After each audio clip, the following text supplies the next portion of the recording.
all of the events described in the New Testament took place at a time in human history when writing, philosophy, science, art, music, and historical record-keeping flourished under a great Roman Empire.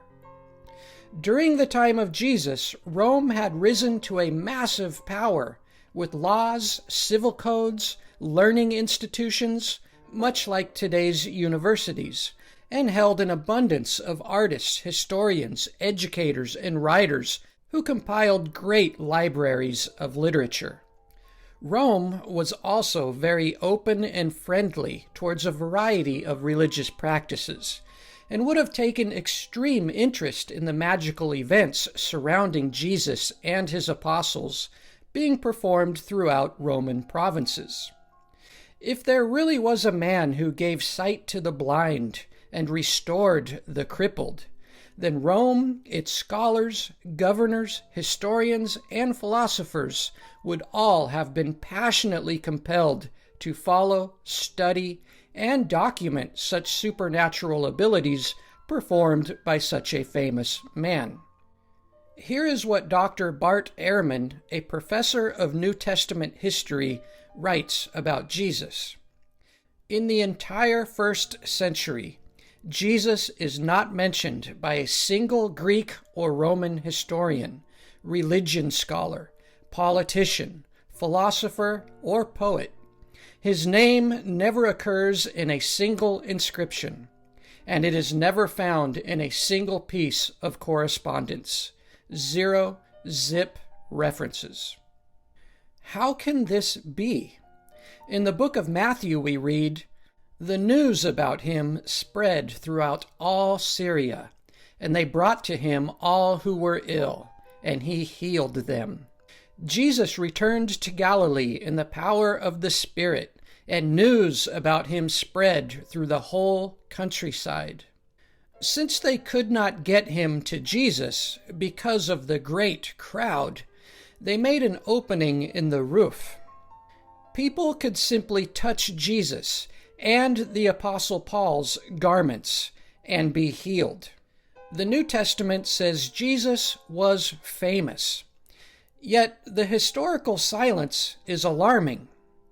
Should we not consider the likeliness that these magical stories are fable? How is it that kings and governors would not be amazed and beg to have Jesus in their cities, or even raise statues and monuments in honor of such magical abilities? How can such fame and marvels go unnoticed, only to crop up much later in religious texts? Ironically, the Bible paints a picture of Jesus' great fame spreading from Asia Minor to Egypt, but actual history reveals a much different story. The very first outside witness for New Testament credibility comes from a short and controversial passage by a Jewish historian named Josephus over half a century late. This is an embarrassment for New Testament credibility. The book No Messiah presents 126 writers during Jesus' ministry with exhaustive references who should have but did not record anything about Jesus. Seneca the Younger, Justus of Tiberias. The list can go on and on for those who should have noticed Jesus' miracles and magical death as they had occurred. Philo of Alexandria spent the first century traversing the gospel landscape and chronicles Jesus' contemporaries, Bassus, Pilate, Tiberius, Sedans, Caligula, yet knew nothing of Jesus' great fame or fantastic miracle events. We must logically ask ourselves, when is the absence of evidence of absence? We are told in the book of Acts that after Jesus died, 12 apostles went out and performed the exact same miracles. Now we have 12 men running around performing magic and miracle healings, and nobody in Rome gets the news? This complete lack of contemporary witness for all of the New Testament's fantastic miracle claims is a solid testimony to the stories being nothing more than religious lore and fable.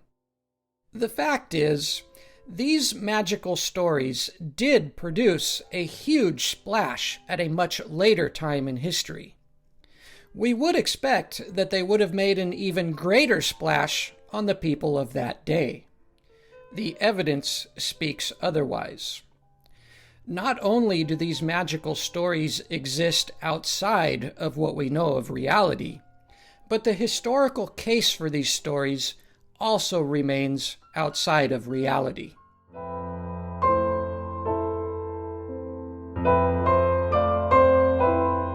Hello, friends. Please help me grow this page by becoming a subscriber and clicking the support button right down below if you're watching on Facebook.